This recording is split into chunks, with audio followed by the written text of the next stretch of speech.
anywhere in that data, is there anything, in other words, I think it's a positive that there are so many employers that have work, want to hire, but are reluctant to hire because of uncertainty about government actions now and to come. They don't know what's coming.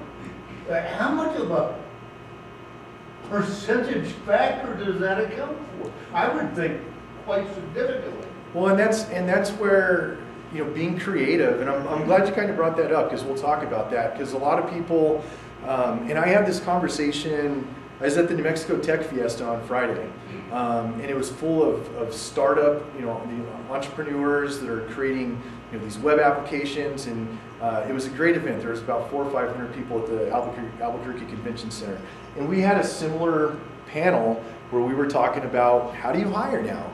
We don't know if the government's going to regulate this. We don't know if they're going to deregulate that.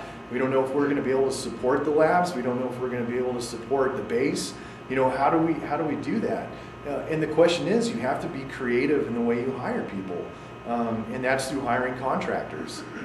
That's through hiring, you know, partners and you know, giving and recruiting them different ways. You know, and that's, as a job seeker, you have to be open to different types of employment right now. You know, if you're unemployed and you might be been unemployed for a while, you might need to take a contract to get a stopgap.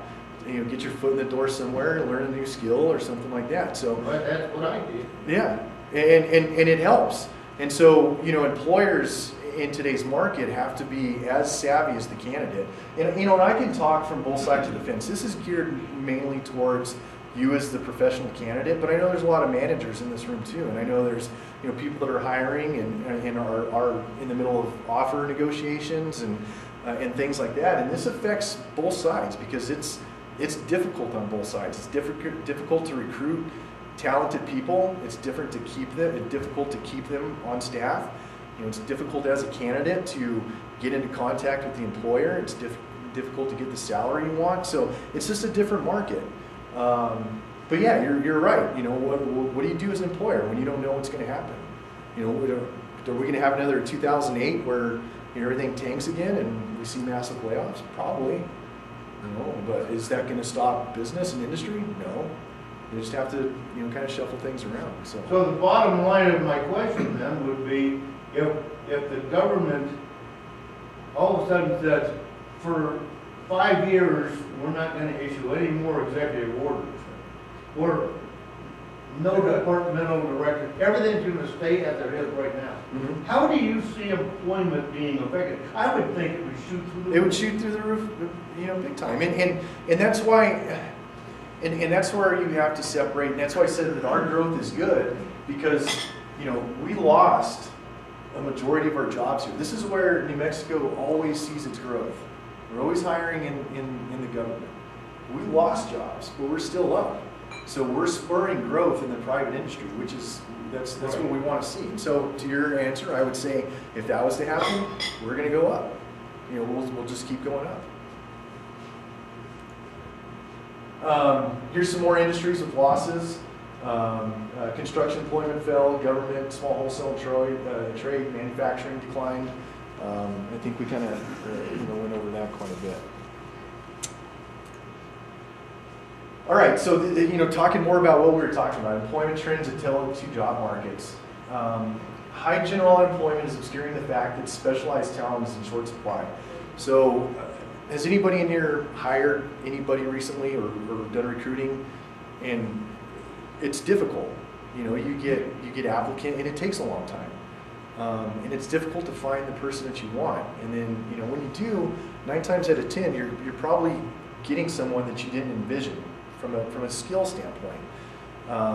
You know, we're seeing, you know, companies, when they come to us, they ask for, we want A, B, C, D, E, and F. And I'm like, okay, well, you're going to need 1, 2, 3, 4 people. And, you know, so what can we do? What do you have to have? Do you have to have this? Do you have to have that? So we narrow it down to about 2 or 3 have to have skills that we go and chase. And so it kind of narrows that down. But we're looking at a projected shortfall of 18 million highly skilled workers by 2020. College grads are down. College grads in specialized fields are down. So where are we going to get these people from? The jobs are out there. I'm here to tell you, I have, in my office right now, I have about 35 open jobs that I'm recruiting on every day. And I talk to 150, 200 people a day. I can't find the talent that we need for these jobs.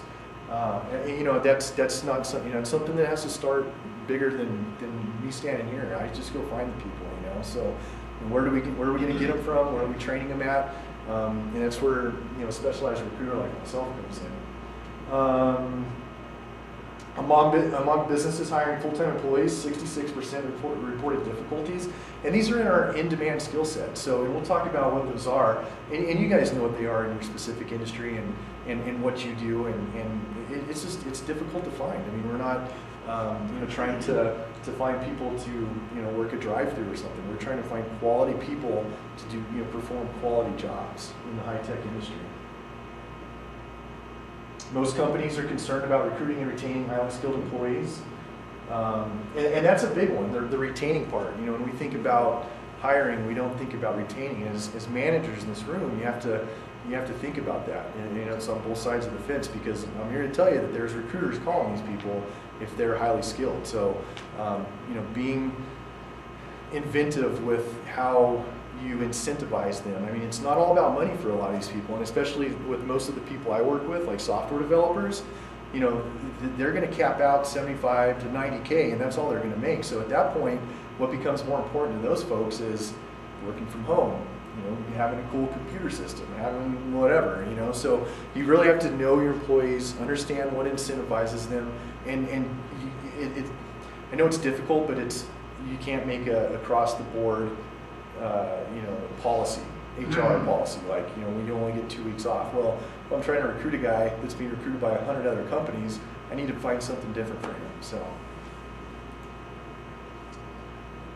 So the high-tech hiring environment, like we were just talking about, it's super, super competitive. You would be naive to think that as a candidate, that if that person is of caliber, that they don't have multiple offers. The folks that I work with all have 2 or 3 offers at a time. They're going to have multiple opportunities. They're going to have multiple offers. So, the length of time that you hire, the length of time that you're a candidate, I mean, you have to really shorten that up from a management perspective. And like we talked about, that pool is shrinking. The demand for talent is only going to grow. Our technology is changing every day. And we were just talking about back there, how important IT and quality is becoming to companies. And I think we mentioned earlier, I was talking to, I forgot your name, I'm sorry. Regina. Yeah, Regina. We were talking about how quality in IT 9 times out of 10 is not a money-making function for a company. Mm-hmm. It's a necessary evil, so to speak. You have to have it. A company, especially for-profit companies, they're going to skim what's not making them money. But anymore, and it's becoming more and more prevalent, they understand and they realize the importance for quality analysts, quality engineers, project managers, business analysts, IT. So as that demand grows, where are we going to get these people from? How are you going to keep yourself marketable in the marketplace? Any other questions so far? Doing good? Most of the people that you place, are they local? Yes. I do get, so for instance, I have a disaster recovery person working at Presbyterian right now. I had to get that person from Kansas just because of the special certifications that they want. That was only, I just had to do a kind of a nationwide search for that individual. And he works remotely, and they fly him in probably once a month to kind of travel around and do some stuff, but he does most of this stuff remotely. So I would say probably 95% of the stuff I get is I'm recruiting locally. I'm on LinkedIn, and we'll talk about some of the places where I can find you guys. But you have to make yourself as a candidate available. Even if you're not looking, because you never know. Are the other department or interest area managers in Robert Half having similar experiences in finding good people and Are you talking about in other markets or here in my office within our different lines of business? The different lines of business in your office. Yes. Yep, absolutely. In other words, the people that deal with administrative and managerial kind of people, are they reporting similar difficulties as you with technical specialties? Absolutely. And you have to understand something. When let me figure out how to say this. We probably interview out of my office. Between we have our technology division, we have our office team that does administrative professionals.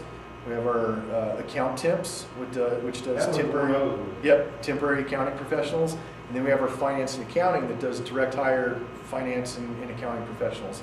So out of Albuquerque, we have those 4 divisions. We probably interview 70 to 80 people a week. Out of those people, I'd say 10% we're going to be able to place. They're going to be people that have rehirable references, have good presentation skills.